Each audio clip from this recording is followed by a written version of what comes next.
Chegou o momento mais precioso da nossa igreja. Eu amo a palavra de Deus.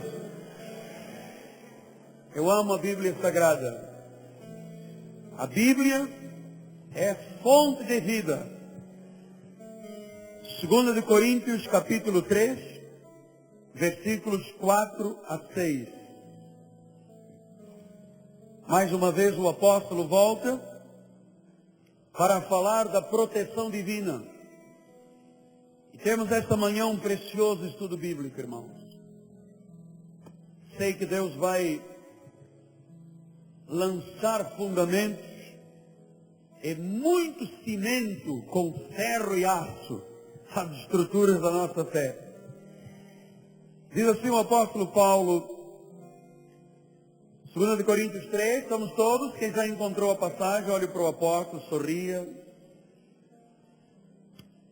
E é por intermédio de Cristo que temos tal confiança em Deus. O Senhor insufla em nós confiança.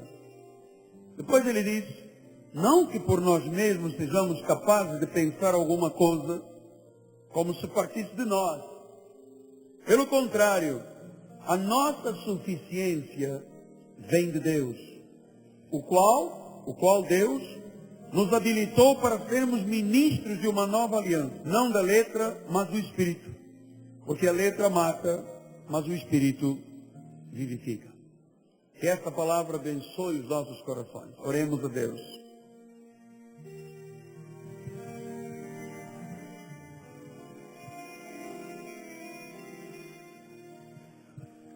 Senhor Jesus Cristo,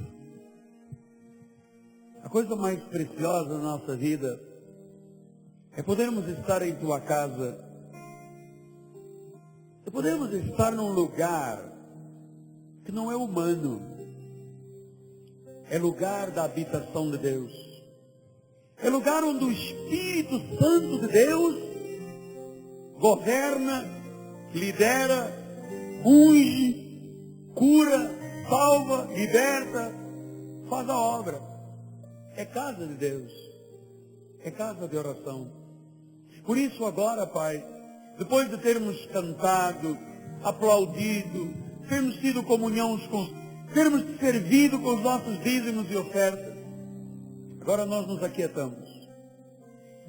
E juntamente com milhares de pessoas que nos ouvem e assistem pelas televisões, via satélite, por aqueles que assistem pela internet ou em estações de rádio, formamos agora uma grande corrente de fé, cada um sendo um elo para ouvir a voz de Deus, para que no final desse encontro, todos, mas todos, tenham sabido e crido que foi a mão do Senhor que fez acontecer o milagre esta manhã.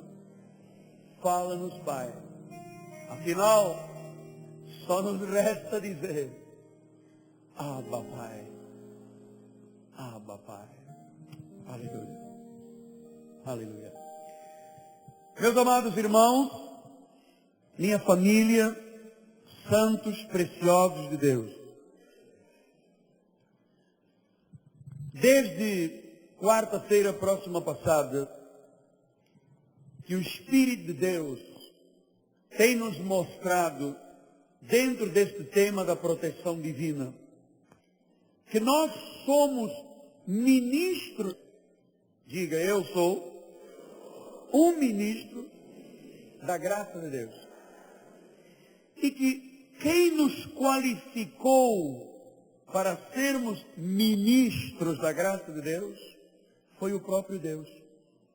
Porque no versículo número 5, nós vimos aqui, a nossa suficiência vem de Deus. Ou seja, ninguém, por sua própria capacidade, por sua própria intelectualidade, ou por mais calma que tenha, pode se autoclassificar como ministro de Deus e desta forma servir a Deus. Diz que, no versículo 6, Ele nos habilitou para sermos ministros de uma nova aliança, não da letra, mas do Espírito, Porque a letra mata e o Espírito vivifica. Então, quando a palavra de Deus diz que a nossa suficiência vem de Deus, é muito importante você saber disto. Você não está aqui, nem eu estou aqui, porque nós quisemos, porque nós decidimos. Irmão, por favor, não acredite num mito, numa mentira satânica chamada livre-arbítrio.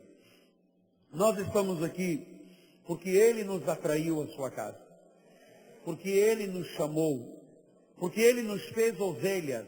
Nós temos ovelhas, temos um tímpano ovelino que quando ouve a palavra, nós somos atraídos pela palavra. Então, diz que foi Ele com a sua suficiência. É muito interessante você saber que nós não éramos suficientes, por quê? Porque a Bíblia diz que antes de termos Cristo, nós estávamos mortos em pecados e delitos. Vejam os meus amados irmãos, que Paulo insiste com este assunto aos Efésios, e ele diz que nós servíamos ao príncipe das potestades do ar. Mortos, servíamos ao diabo, não andávamos senão conforme as inclinações da nossa carne, e éramos como os demais fiados. Não buscávamos, não entendíamos, estávamos mortos. Então foi Deus, diga, foi Deus, que nos deu suficiência. Essa palavra suficiência vem do original grego hikanotes. Hikanotes quer dizer aptidão, quer dizer capacidade e qualificação. Então, para sermos ministros de uma nova aliança, para sermos crentes do novo pacto, não mais da lei, porque o oposto à nova aliança é a velha aliança, é a lei, tinha defeitos, não servia, dependia da carne. Deus disse, então vamos estabelecer um novo pacto melhor, superiores promessas. Então, para sermos ministros, diz que Ele, icanotes, Ele nos deu aptidão, Ele nos capacitou e Ele nos qualificou. Então, toda a aptidão que nós temos, toda a qualidade que nós temos e toda a capacitação foi dada por Deus. E agora notem os meus amados filhinhos na fé, que quem começou essa boa obra, e aquele que começou a boa obra, há de terminar. Ele põe o querer em nós, diz o apóstolo São Paulo, e ele faz o realizar. Eu estou absolutamente seguro nessa palavra. Eu estou confiante nessa palavra. Paulo ensina a igreja em 2 18, a primeira parte do versículo, ele diz, ora, tudo provém de Deus. Irmãos, tudo da nossa vida provém de Deus. A nossa aptidão, a nossa capacidade, tudo que nós somos provém de Deus. E Paulo ainda vai mais, em 1 Coríntios 15, 10, quando ele diz, mas pela graça de Deus, sou o que sou. Pela graça de Deus, sou o que sou. E ele diz, e a sua graça que me foi concedida não se tornou vã. Antes eu trabalhei muito mais do que todos eles. Todavia, não eu, mas a graça de Deus comigo. Paulo reconhecia a soberania de Deus. Paulo reconhecia a sua incapacidade, a sua inaptidão para servir a Deus. Ele diz, foi Deus quem icanotes, que lhe deu essa suficiência. Então nós estamos aqui esta manhã para lhe dizer que todos nós, sem exceção, todos os crentes, são ministros de uma nova aliança. Olha, contrária à lei, ministros de uma nova, nós não temos mais nada a ver com sacrifícios, com abluções, com vigílias, com mandamentos de homens, com esforços da carne, com sacrifícios. Isso não serve mais. Nós somos ministros capacitados por Ele de uma nova aliança. E eu queria lhe dizer que uma das características do ministro da nova aliança, entre muitas características, é que nós somos modelo de generosidade. Diga amém por isso. Muito importante. O apóstolo tem ensinado na igreja que nós devíamos de orar conforme aquele velho pregador que orava, que ele dizia, Senhor, dá-me mãos para receber e um coração para dar. Mãos para receber e um coração para dar. Então o ministro da nova aliança é um modelo de generosidade. Modelo de generosidade. Ou seja, a abundância da graça de Deus nos leva a ser generosos com os nossos bens pessoais. Por isso é que Paulo, quando escreveu aos Filipenses 4, 15 a 17, ele falou disto, de uma igreja. Ele disse assim: e sabeis também que vós, os Filipenses, no início do Evangelho, quando parti da Macedônia, nenhuma igreja se associou comigo no tocante ao dar e receber, senão unicamente vós outros. Então, ele estava dizendo aos Filipenses que os Filipenses eram um modelo de generosidade, porque eles se associaram a Paulo num ministério chamado dar e receber. Nós temos sido ensinados pelo apóstolo neste altar que a nossa generosidade como dizimistas, como ofertantes, como colaboradores e associados a Deus na obra de evangelização, nos faz ser generosos para dar, mas temos a garantia de Deus que vamos receber. Todo dizimista fiel, ligado a esse preceito, dar e receber. Olha, toda pessoa que é modelo de generosidade, sabe e aprende com Deus, através do altar, que tem que dar. Ao dar, ele é capacitado por Deus para receber. Isso é importante. Por isso o apóstolo São Paulo continuou dizendo: porque até para Tessalônica mandaste não somente uma vez, mas duas, o bastante para as minhas necessidades. Não que eu procuro donativo, mas o que realmente me interessa é o fruto que aumenta o vosso crédito.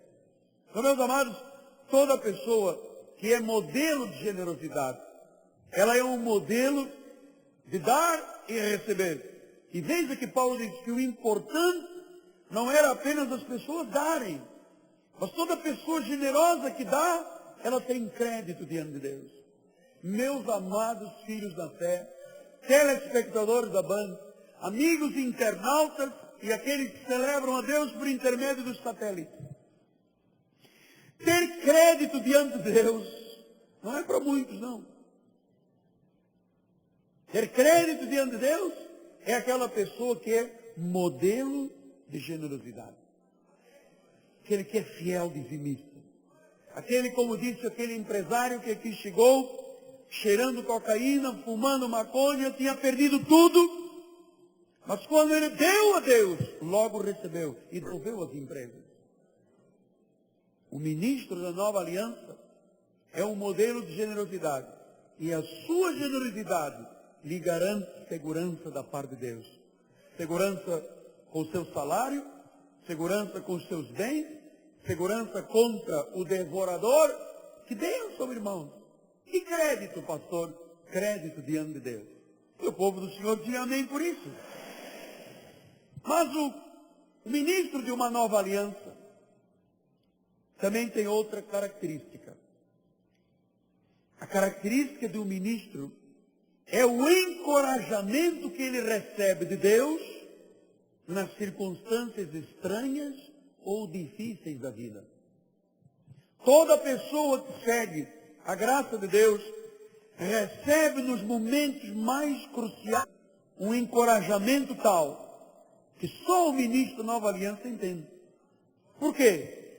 Porque quando a graça de Deus está presente, uma atitude de compaixão está presente, uma atitude de abertura.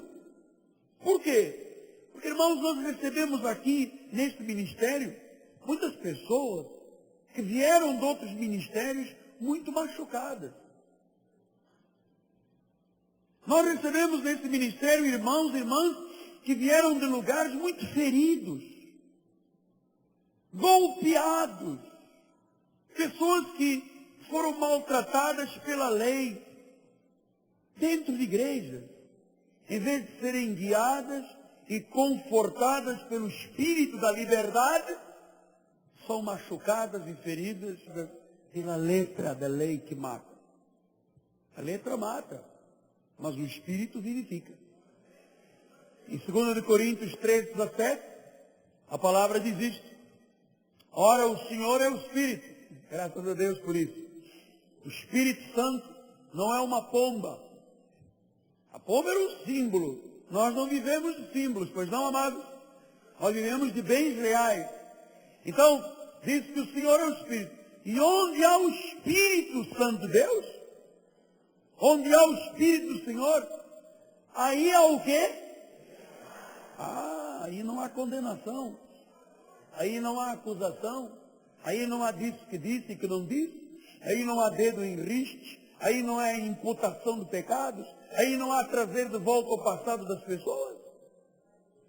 E o que a maioria dos pregadores fazem? Ferem as pessoas, machucam as pessoas, quando trazem o seu passado de volta. Quando a Bíblia diz que quem está em Cristo é uma nova criatura, as coisas velhas passaram, eis que tudo se fez novo. Então, quando a graça de Deus está presente, as pessoas que foram machucadas, feridas, maltratadas, se reabilitam, porque elas descobrem a proteção de Deus, descobrem a unção de Deus na sua vida, e lhes é revelado a potencialidade de Deus para o seu viver.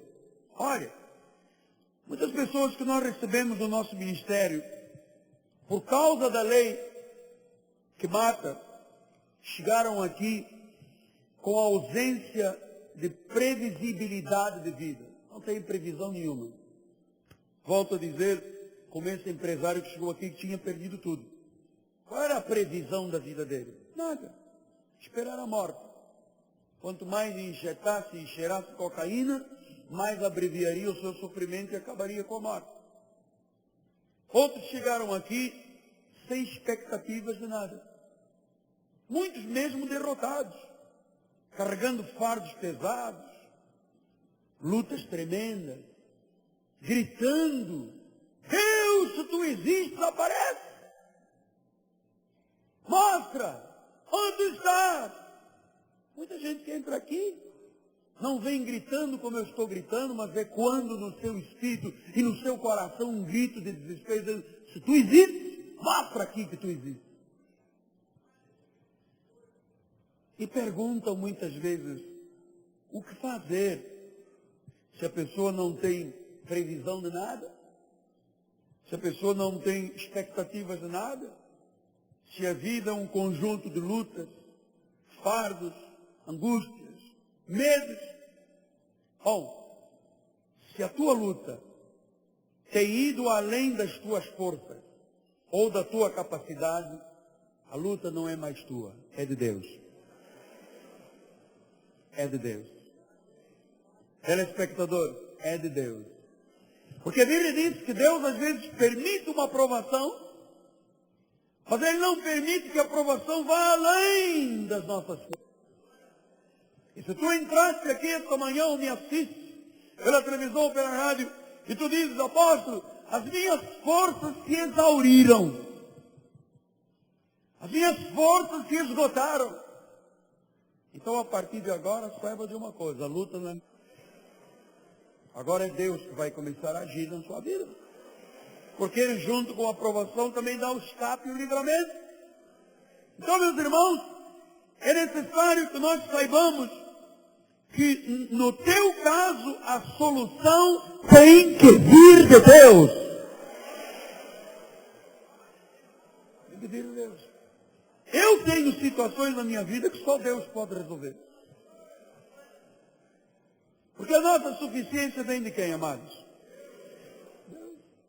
Não adianta começarmos a criar engenhosidades humanas e tentarmos ver como vamos resolver daqui ou dali, ou não sei. Irmão, tudo isso é um detalhe. Mas é Deus quem tem que fazer. O teu caso, é Deus quem está intervindo e vai resolver. Ele vai resolver.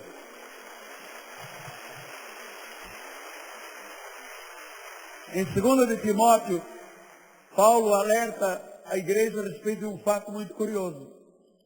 Ele diz assim: igualmente o atleta não é coroado se não lutar segundo as normas. Então, quando um atleta vai para o campo, ele tem normas rígidas. Gente que ganhou medalhas olímpicas, de ouro, de prata, de cobre, de bronze, Essa gente teve normas. Para chegar lá não foi fácil. Se eles não obedecessem às normas de treinamento, acorda às 5 da manhã, toma não sei quantas vitaminas, deita às 8 da noite, dorme 12 horas. Normas. Ou seja, Deus estabelece normas e segundo as suas normas é que a nossa vida acontece. Eu que eu lhe digo, às vezes o ser humano cria soluções humanas que podem dar certo num certo momento, mas depois falham. E o sábio Salomão sabia disto, amados.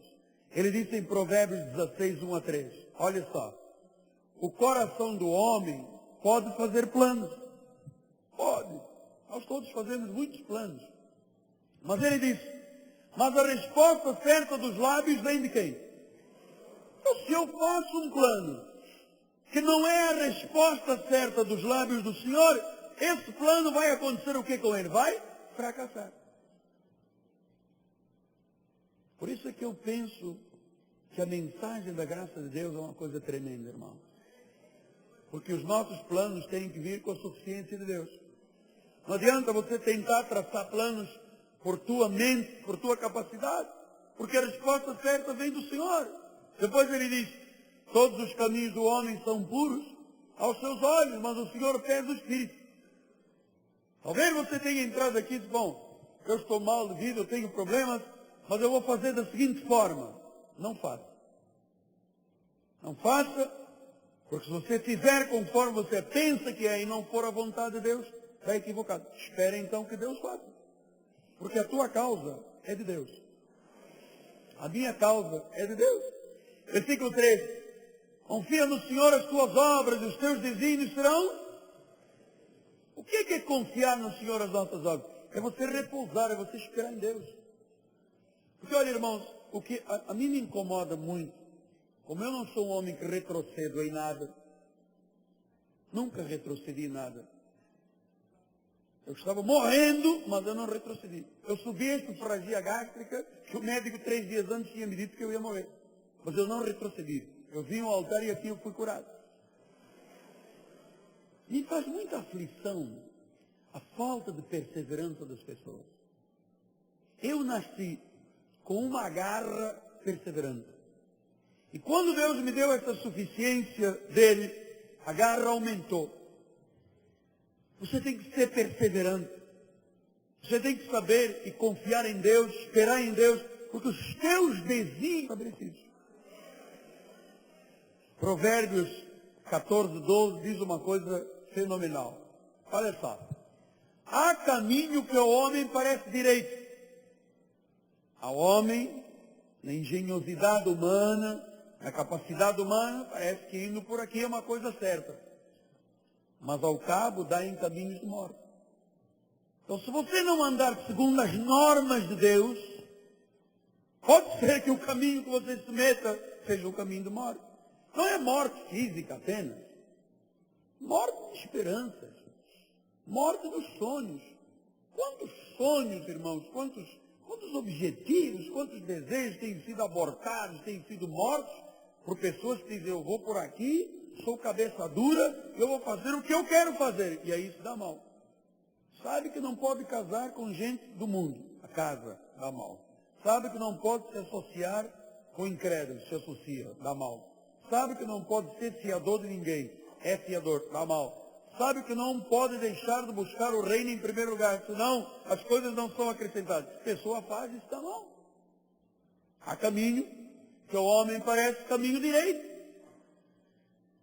Quantas vezes você ouviu dizer de crentes que estavam no meio de aflições da vida e em vez de dizer, Deus, eu vou aceitar o que a Bíblia diz, eu vou esperar em Ti, não vou fazer nada. Vou ficar no repouso, vou me aquietar. Você sabe que essa aquietar é uma coisa muito difícil. Nós somos pessoas muito imediatistas. Nós somos da era, carrega no botão, acende a luz, liga o microfone, sai o som, liga a máquina lá em cima, vê um ar-condicionado, entra no carro. Já não é partida mais como era antiga, que tinha que aquecer o carro, agora é eletrônico, não tem mais velas. Então nós somos muito imediatistas. E saber esperar é um exercício muito, muito profundo. Muito profundo. Então há caminho que o homem parece direito. E há pessoas que tentam arranjar atalhos Não se metem atalhos. Porque às vezes a pessoa tem uma doença, eu disse isso no domingo, e alguém diz assim, o pastor já orou, já. Não se manifestou ainda a cura, não. Olha, não conta para ninguém. Mas eu vou te levar numa vizinha minha. Ela se chama Vovó Cabinda. Ela lança cartas e fala com os espíritos. Ninguém vai saber. É uma coisa entre nós. Fica no nosso clube aqui. E vamos ver o que a Vovó Cabinda diz. Mas não faça isso. Isso é caminho de morte. Você não precisa de se envolver. Você tem a suficiência de Deus. E eu quero que você acredite nisto, por favor. Eu quero que você...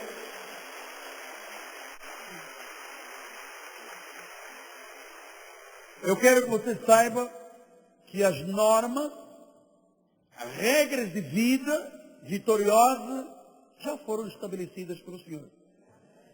Você se recorda? Nós já é a segunda semana que estamos falando, já 2 semanas estamos falando sobre Zacarias. Zacarias 4, quando eu disse aqui que Jerusalém estava em ruínas, o povo de Deus tinha sido levado para a Babilônia, estavam no cativeiro tiveram 70 anos.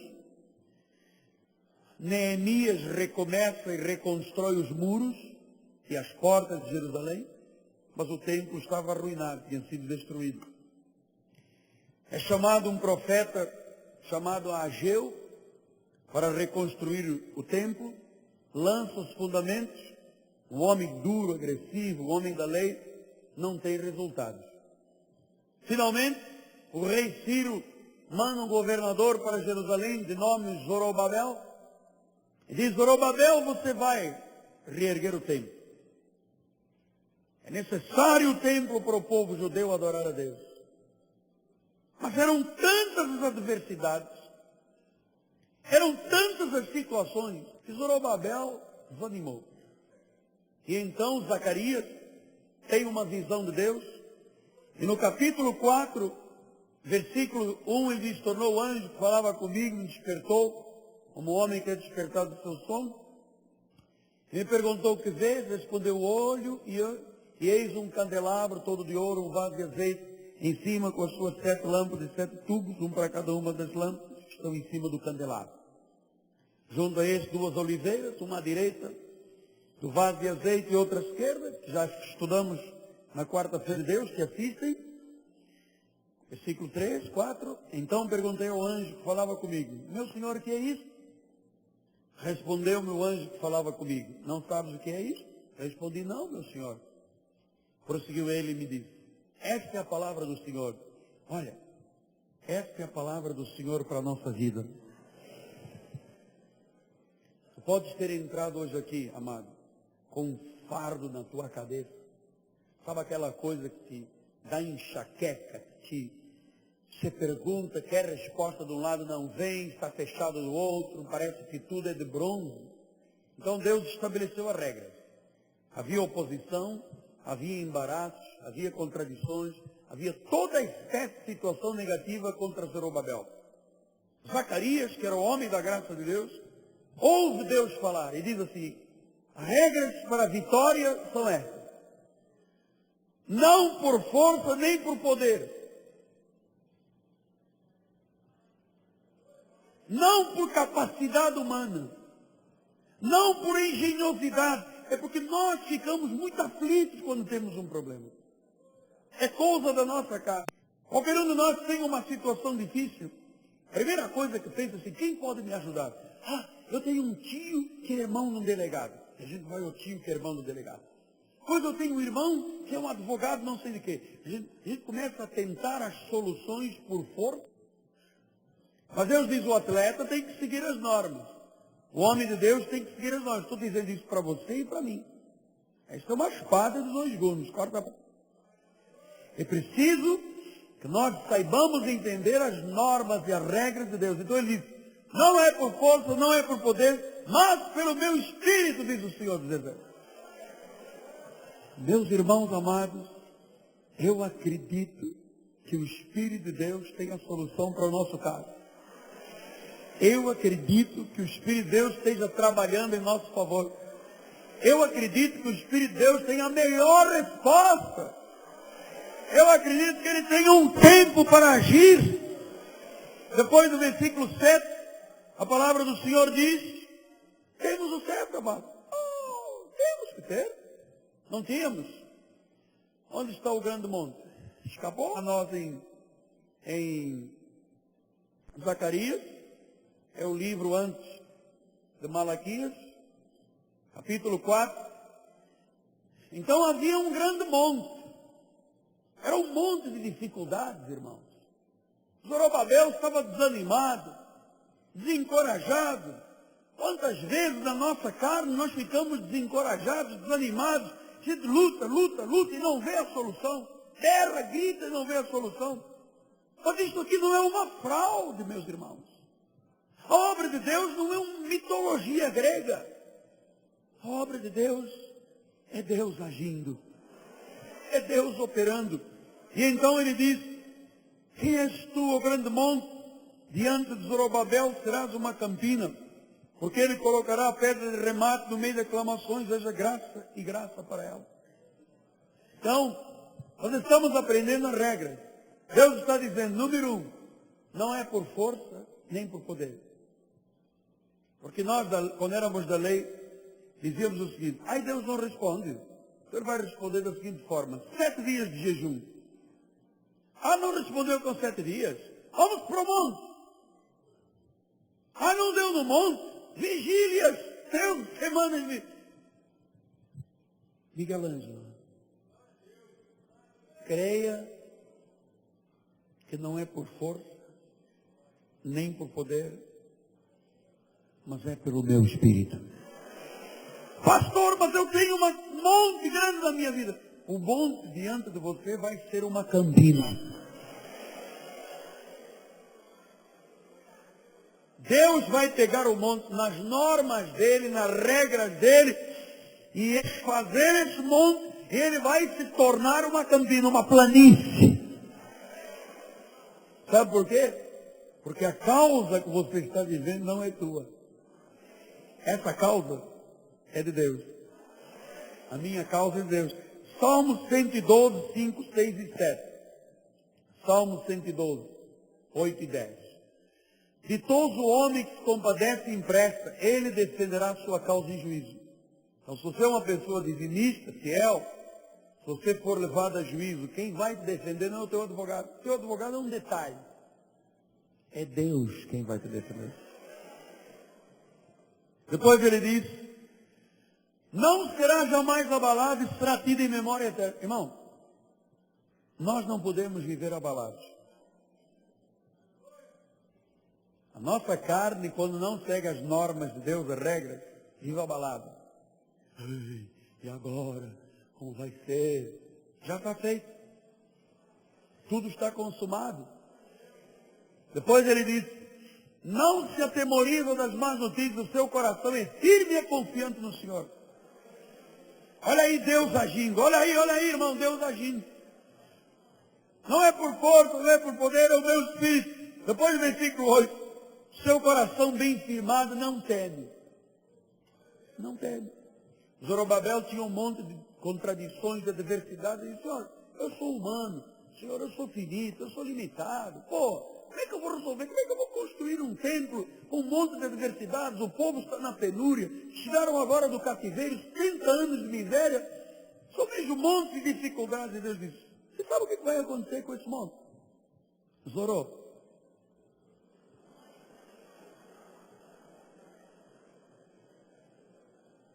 vai ser uma campina. Eu quero te trazer paz nesta área esta manhã. Então ele diz: até ver nos seus adversários, até ver cumprido nos seus adversários o seu desejo. Os adversários que se levantarem contra você, você vai ver o teu desejo de vitória cumprido neles. Eu recebo isso para mim, irmão. Eu recebo isso para mim, meus irmãos.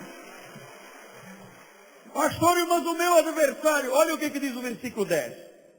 O perverso vê isso. O perverso vê a nossa confiança em Deus. se enraivece, precisa ir ao veterinário. Quem tem raiva tem que ser vacinado, né? Mas os nossos adversários ficam com raiva da gente. Rangem os dentes. Vão ter que ir ao odontologista para colocar a placa nova. Range os dentes e se consome o desejo dos perversos. Você tem que acreditar nisso aqui. Você tem que acreditar nisso. Eu estou pregando para mim, irmão. Também. Jeremias 12, 11 e 12. Diz assim a palavra do Pai.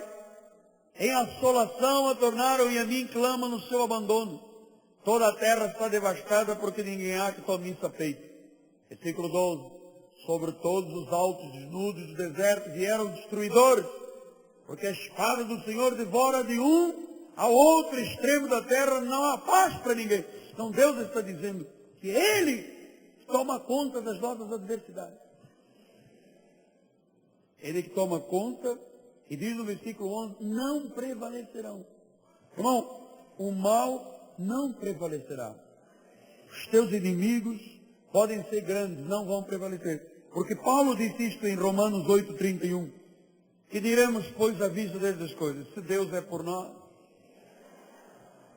Olha, irmão, quando você tem a convicção que Deus é por você, quando você tem a certeza que Deus é por você, os teus inimigos não podem frustrar os teus desígnios.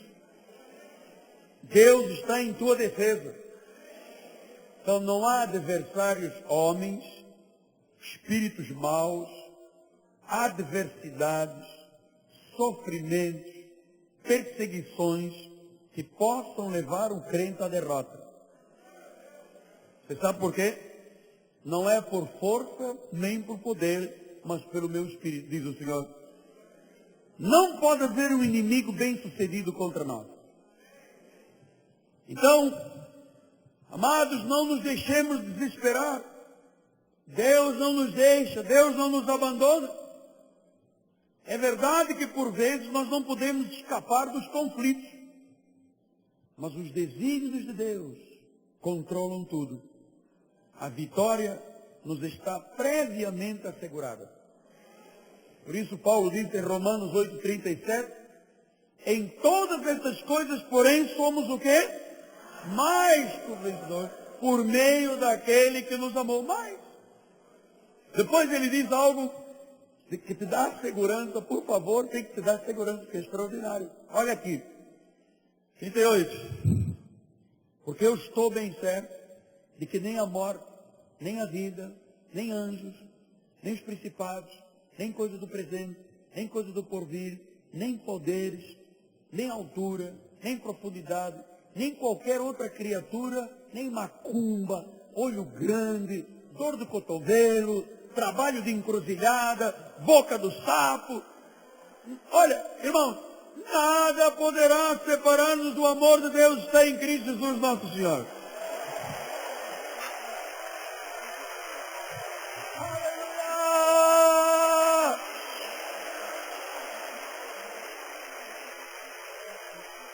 Então, esta tua causa não te pertence. O caso está sendo resolvido por Deus.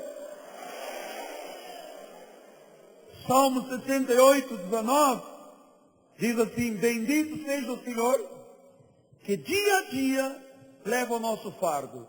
Deus é a nossa salvação. Dia a dia. É Ele quem leva o nosso fardo. Pastor, eu pensava que o fardo estava pesado. É Ele que está levando o teu fardo. O monte da tua vida será transformado em... Olha, e o monte pode ser um tumor daqueles bravos. Pode ser um câncer. Pode ser um problema degenerativo de células. Pode ser um problema de distúrbio comportamental, depressão que te dá alucinações. Pode ser uma síndrome de pânico que não te deixa sair de noite. Isso tudo. Quando Deus age, vira cantina. Então, você pode me dizer, mas meu bom apóstolo, a quem eu amo de todo o meu coração, o meu caso está demorando. 2 de Pedro 3,8 diz algo muito importante para a igreja. Olha só. Há todavia uma coisa, amados, que não deveis esquecer. Pedro diz isso usando o sol. Há uma coisa, igreja Cristo vive, que nós não podemos esquecer. Não vamos esquecer o que eu vou ler agora. Que para o Senhor, um dia é como 1000 anos e 1000 anos como um dia. Ou seja, hoje você pode ter um monte. Amanhã pode ser Campina. Hoje você pode ter um adversário que está te xingando, está te amaldiçoando, está botando o teu nome contra pessoas. Amanhã Deus diz, recolhe.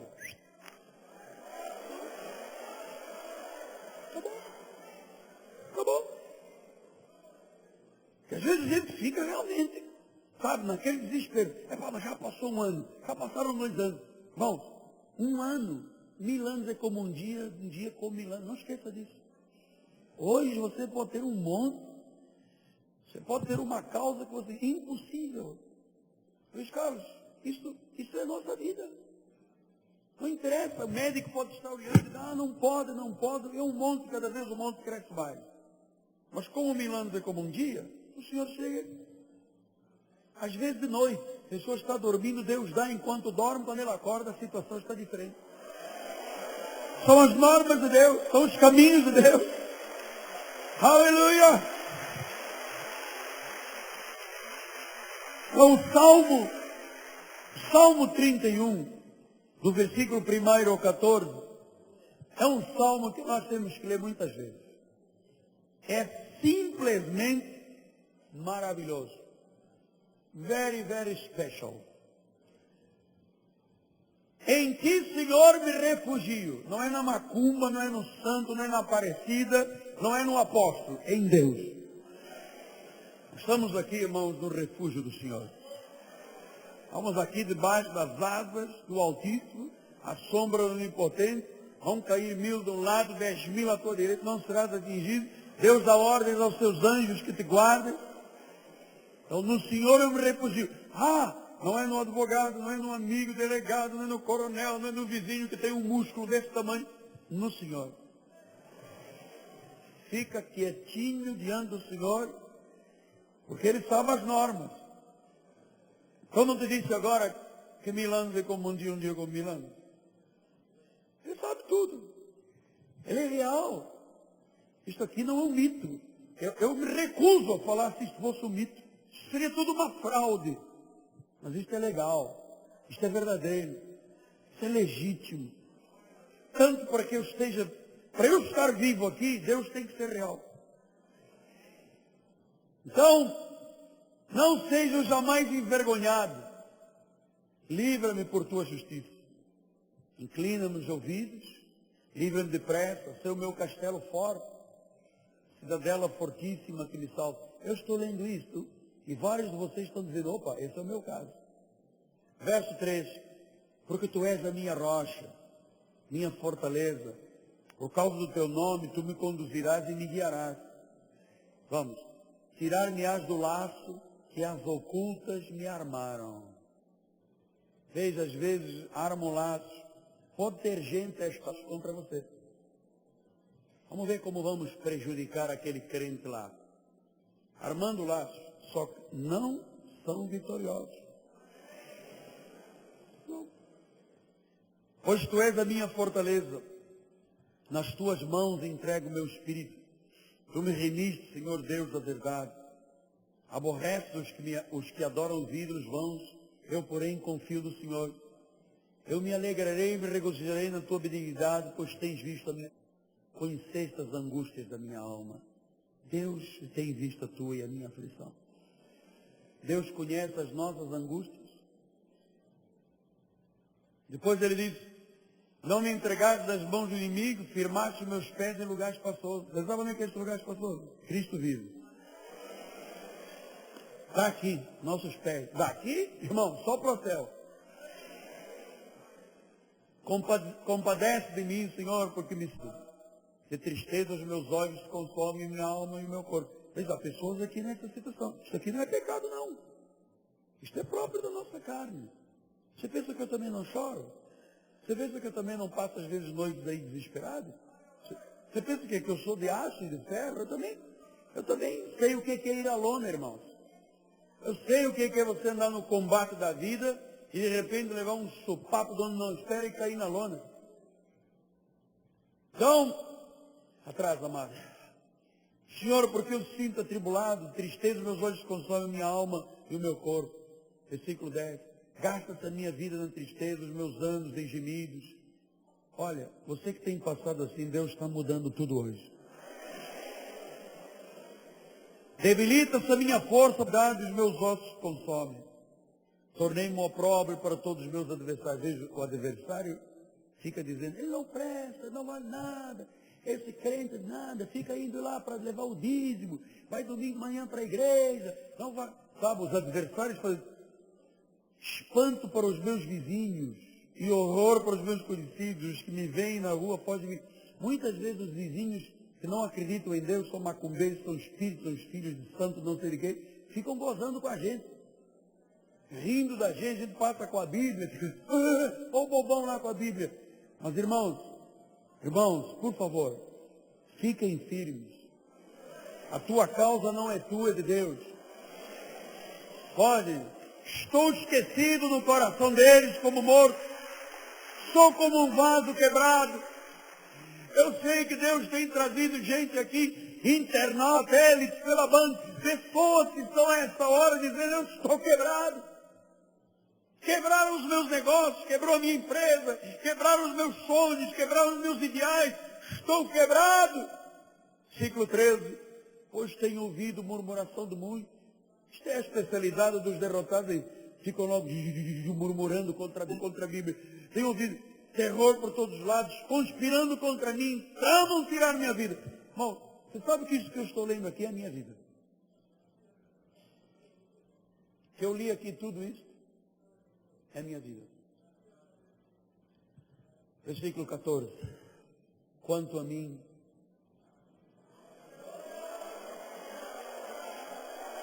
aleluia!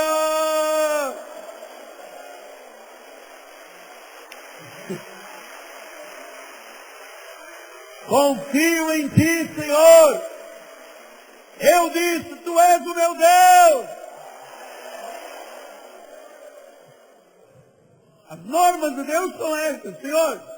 Tem guerra, tem terror, tem adversário, tem monstro, estou quebrado, a vida não está mole. Mas, Senhor, eu confio em ti. Eu não vou confiar no santo, eu não vou confiar na macumba, eu não vou confiar em homens, eu não vou confiar em carros, eu não vou confiar em cavalos, eu vou confiar em ti. Pois eu disse, eu confio em ti, porque tu és o meu Deus.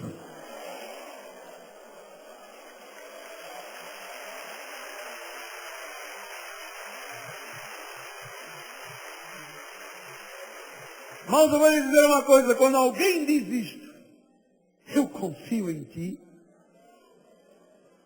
tu és o meu Deus, acabou. Não importa os adversários, o terror, as incongruências, os mares, a minha causa e a tua são de Deus.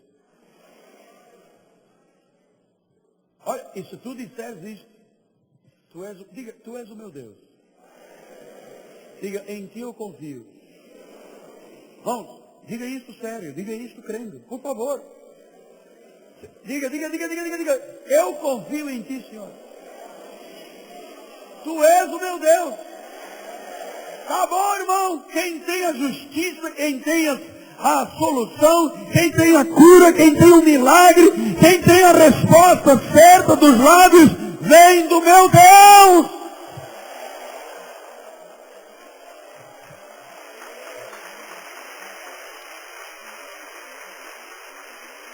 Vem do meu Deus. Em toda a oposição, mas eu confio. Vamos ver quem vai ganhar. Vamos ver quem vai ganhar. Pode o câncer ganhar, irmãos. Não pode uma pessoa que você botou na justiça ganhar. Se você é fiel a Deus, se você é íntegro, você é nos caminhos do Senhor, não vai ganhar. Ainda que todo mundo fuja de você. Porque quando alguém tem problema, ninguém gosta. Quando alguém tem problema, parece que tem... Olha, quando alguém está com dinheiro e está tudo bem, parece que o pessoal tem um faro. É atrás. Todo mundo bate na tua porta, espera direitinho, me ajuda, minha hora, fala, vamos comigo ao monte, reza por mim, ora, ajoelha comigo. Mas quando você está na pior, irmão, ninguém te conhece. Ninguém. Você não sabe quem eu sou. Eu sou apóstolo. Apóstolo? Existem apóstolos?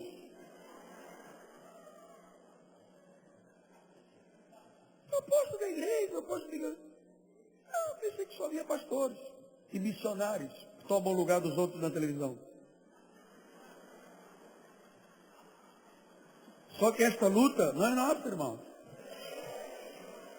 Eu descobri que 1000 anos para Deus foi como um dia como 1000 anos. O monte pode ser muito grande, mas se você disser, eu confio em ti. Tu és o meu Deus. Não vai dar outra, irmão. A tua causa não é tua. É de Deus. Então eu queria terminar. Eu tenho muito mais para vos dizer, mas eu sei que alguns não suportariam. Eu sei que você falou, porque você está gostando, porque, irmãos, isto aqui é força de vida. No livro de Daniel, capítulo 5, há uma passagem muito interessante.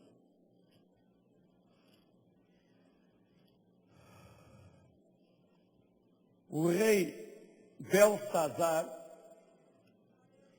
filho de Nabucodonosor, tinha sido um rei que fazia mal ao povo de Deus. O filho dele, o rei Belsazar, deu uma festa. E quando ele estava na festa, bebendo e comendo, cheio de orgias, de repente ele viu um dedo escrever na parede. E ele ficou desesperado. E diz a palavra do Senhor em Daniel 5:18. Ó rei, agora Daniel revelando ao rei, Deus o Altíssimo deu a Nabucodonosor, teu pai, o reino, e a grandeza, a glória e a majestade. Por causa da grandeza que ele deu, povos, nações, homens, todas as línguas tremiam e temiam diante dele. Matava quem queria, a quem queria deixava com vida, quem queria exaltava, quem queria abatia. Quando, porém, o seu coração se elevou e o seu espírito se tornou soberbo e arrogante, foi derribado o seu trono e passou dele a sua glória. Isso quer dizer o seguinte: às vezes há adversidades e pessoas que são nossas adversárias, que se elevam. Nós somos crentes, nós não podemos fazer o que os outros fazem, porque o incrédulo é o seguinte: quando é desafiado, parte para a chapada, para a briga, arrebenta com o carro, joga uma bomba dentro da casa do outro, agarra o filho, dá um pontapé. Mas nós somos gente de Deus. Então quando vem uma pessoa, faz uma fofoca, te quer mal, não sei o que, você não pode reagir igual ao incrédulo. Então eu vou te dizer uma coisa: quando o coração de alguém se elevar e o espírito arrogante, essa pessoa já foi derribada. Eu sei que há pessoas aqui esta manhã que estão enfrentando situações de pessoas arrogantes, pessoas que dizem, eu vou fazer, eu vou acontecer, eu vou fazer. Diz que quando o rei começou assim, o seu coração se elevou, olha, e não passe por isso não, hein? Não se eleve, porque a soberba precede o quê? A ruína. Fica como um filho de Deus, tranquilo, dizendo, Pai, eu confio. E Deus é que faz as coisas nas normas dele. Então diz que quando o rei se tornou soberbo e arrogante, foi derribado o trono e passou dele a sua glória. Foi expulso dentre os filhos dos homens, semelhante dos animais. A sua morada foi com os jumentos monteiros, deram-lhe comer erva como aos bois. Olha quem estava aqui, era o rei, hein? Que ficou soberbo, arrogante, metido à besta. Quando Deus tira a glória, meu irmão, olha o que aconteceu com o rei. Versículo atrás, não muda o seu falar. Foi expulso, seu coração foi feito semelhante a de animal. Na sua morada com os jumentos, deram de comer erva como os bois. Virou bicho. Os teus adversários podem virar bicho. Versículo 22, 21. Do orvalho do céu foi molhado o seu corpo, até que conheceu que Deus, o Altíssimo, tem domínio sobre o reino dos homens, a quem quer que constitui sobre ele. Até que ele reconheceu que Deus é que manda, virou bicho. Eu não tenho coragem de brincar com Deus, irmãos. Eu não tenho coragem de dizer certas coisas que eu vejo pessoas dizerem. Eu tenho um temor, só de ouvir eu me espanto. Não teria peito para reclamar de Deus. Eu não tenho. Eu nasci para obedecer. E então diz a palavra do Senhor, e te levantaste contra o Senhor do céu, pois foram trazidos. Ele deu uma festa, o filho dele, o rei Belsazar, os utensílios da casa de Deus, e tu, os teus grandes, as tuas mulheres, as tuas concubinas, bebeste vinho neles. Além disso, deste louvores aos deuses de lá. Então usaram as coisas de Deus para fazer uma orgia. Então diz a palavra do Senhor, de ouro, de bronze, de ferro, de madeira e de pedra, não vem, não ouve, não sabe, mas Deus, em cuja mão está a tua vinhos, a Ele não glorificar. Os nossos caminhos estão nas mãos de Deus. Quem não glorifica a Deus é adversário dele. Então, da parte dele foi enviada aquela mão que traçou esta escritura. Esta, pois, é a escritura que se traçou. Mene, mene, tekel e parsim. Esta é a interpretação daquilo. Mene, contou Deus o teu. Tekel, pesado foste na balança e achado em falta. Parsim, dividido foi o teu reino e dado aos medos e aos persas. 29. Então mandou Belsazar que vestisse Daniel de púrpura e lhe pusesse uma cadeira de ouro no pescoço e proclamasse que passaria a ser o terceiro no governo do seu reino. 30. Naquela mesma noite foi morto Belsazar, o rei dos caldeus. 31. E Dario Medo, com cerca de 62 anos, se apoderou do reino. Até agora, era um rei, virou bicho. Depois o filho dele abusou de Deus. E Deus escreveu com o dedo, mene, mene, tekel, parsim. Você foi achado em falta. Deus tirou-lhe a vida. E naquela mesma noite, um homem de 62 anos se apoderou do reino. Até agora era tudo de Belsazar. Naquela mesma noite. Sabe o que eu estou aprendendo de Deus? É que Deus tem solução. Como é que alguém poderia destronar um rei? Como é que alguém poderia mudar uma situação como um rei desta natureza? Deus pode fazer, irmãos. Até que alguém conheça que Deus tem domínio, é um adversário. E Deus tem domínio sobre o reino, sobre os homens, a quem Ele quer constitui, a quem Ele quer tira. Irmãos, e quando Deus escreve, mene, mene, tekel e parsim, quando Deus diz, olha, contou Deus o teu reino e deu cabo dele, pesado foste na balança e foste achado em falta, estás dividido, quer dizer que Deus muda as circunstâncias. Ele não está escrevendo aqui com um dedo hoje, mas Ele deixou escrito e você está vendo aqui a resposta dele. Então, meus irmãos, Deus muda circunstâncias, Deus muda situações, as normas são dele, as regras são dele e a soberania é dele. Por isso é que Daniel 11:32 diz, aos violadores da aliança, ele com lisonjas perverterá, mas ao povo que conhece o seu Deus, se tornará forte e ativo. Então, quando alguém é achado em falta diante de Deus, pode ser o maior dessa terra. E Deus muda, diz, tira de Belsazar, dá para Dario. Na mesma noite. Irmãos, eu sinto que Deus hoje está dizendo à igreja, para mim não há impossíveis. Ele hoje vai mudar todas as circunstâncias. Você pode ter um Nabucodonosor na frente. Você pode ter um Belsazar na frente. Deus simplesmente diz assim, achou em falta, tira ele do livro dos viventes. Acabou. Bota outro rei. Bota lá um outro juiz. Muda lá o comandante do quartel. Tira o desembargador no seu ano. Tira o governador do seu ano. Deixa morrer não sei o que. Irmãos, Deus é por nós. A tua causa é de Deus. Seja forte, seja ativo, porque não é por força, nem por poder, é pelo Espírito do Senhor. Vamos orar a Deus.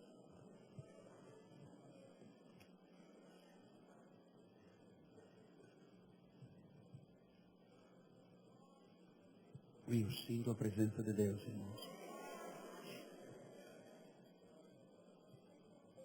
Senhor Jesus,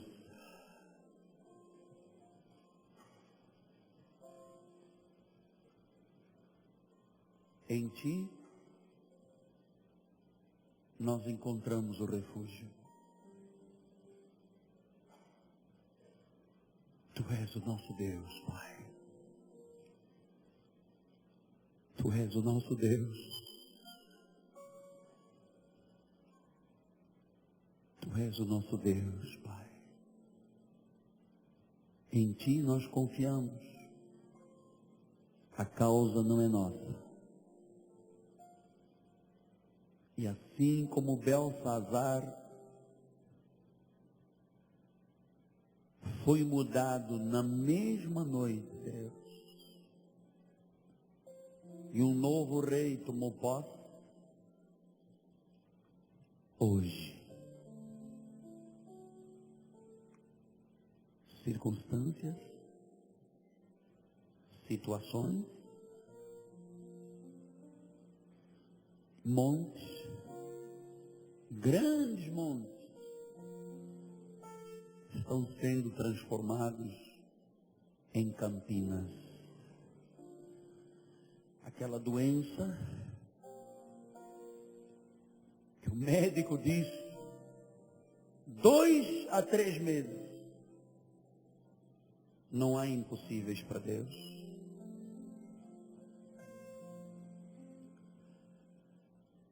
Aquela causa que na primeira instância tu a perdeste, ou quizás tudo indicaria que perderia, Deus mudou. Deus mudou.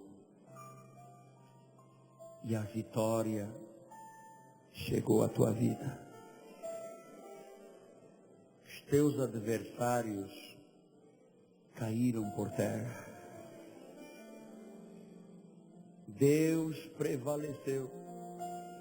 Porque é Ele que tem o domínio, Ele que constitui, Ele quem põe, Ele quem tira, Ele exalta, Ele abate.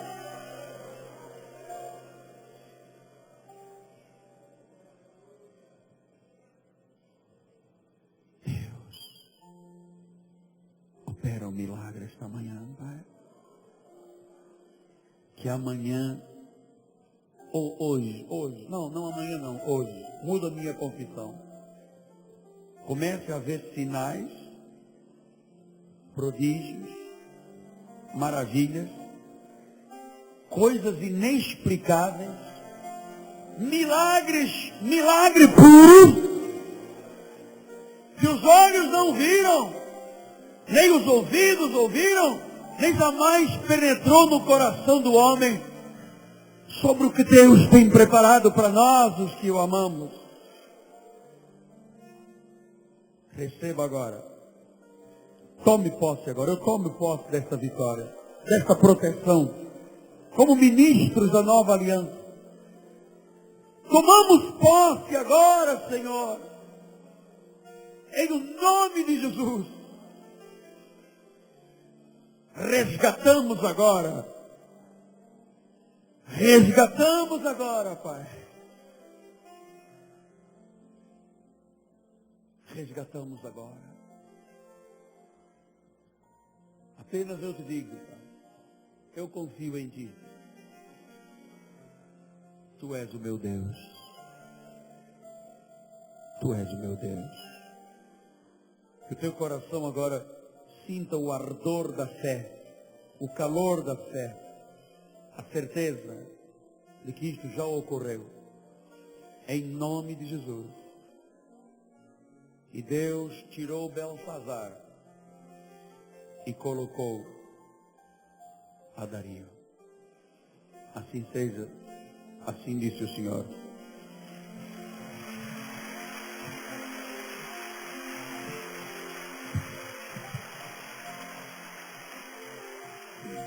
Vamos ficar de pé? Passei tribulações, acusações do tentador, mas peguei na tua mão que me sustentou, Senhor. Mas peguei na tua mão que me sustentou. Para aí, para.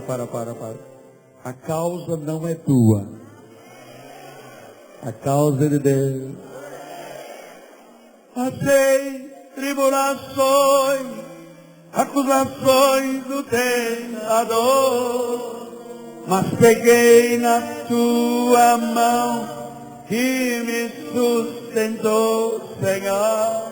Mas peguei na tua mão que me sustentou. E na multidão dos santos, eu quero declarar, não só com a minha boca, mas também com o meu viver, que na minha vida tu és Senhor. Oh, aleluia! Oh, oh, oh. Aleluia!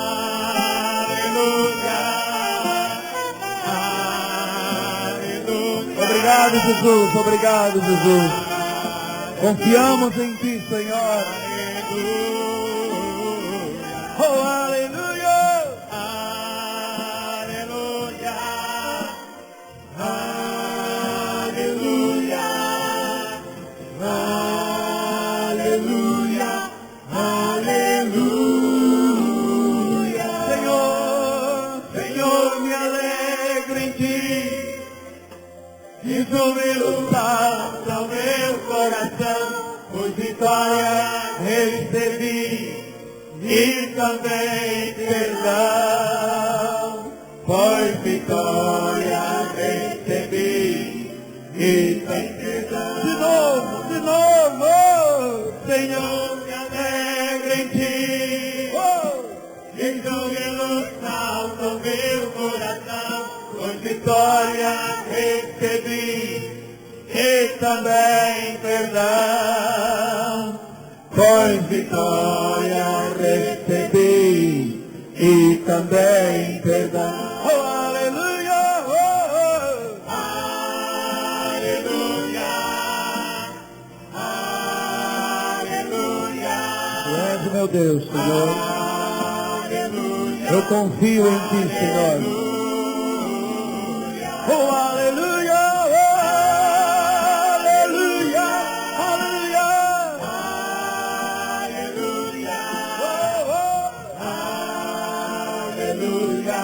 Aleluia.